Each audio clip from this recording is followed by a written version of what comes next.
In today's video, I'm going to teach you how to bevel edges in Blender. By the end, you'll know exactly how to turn sharp corners into smooth, professional-looking bevels using simple, reliable tools. We'll start by adding something to practice on. With your mouse in the 3D viewport, press Shift+A, go to Mesh and choose Cube.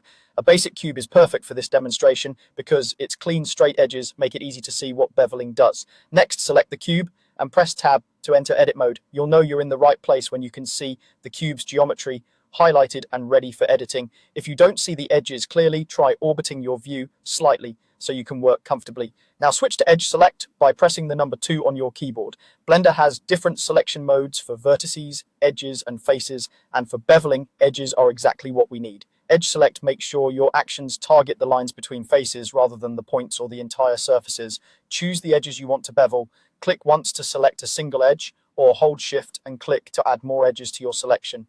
If your goal is to round the entire object, press A to select all the edges at once. This is useful when you want consistent beveling around every corner.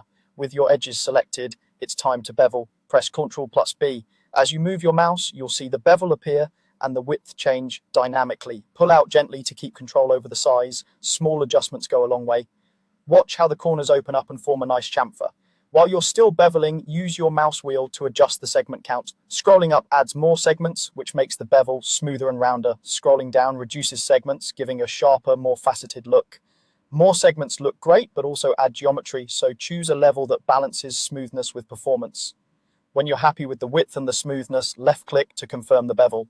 That's it, your edit is now applied. Take a moment to orbit around the model and check the result from different angles. The bevel should look clean, even, and intentional. You've just learnt the full workflow. Add a cube, enter edit mode, switch to Edge Select, choose your edges, press Ctrl+B to bevel, scroll to set segments, and left-click to apply. With this foundation, you can refine any hard surface model and achieve a more polished, realistic look.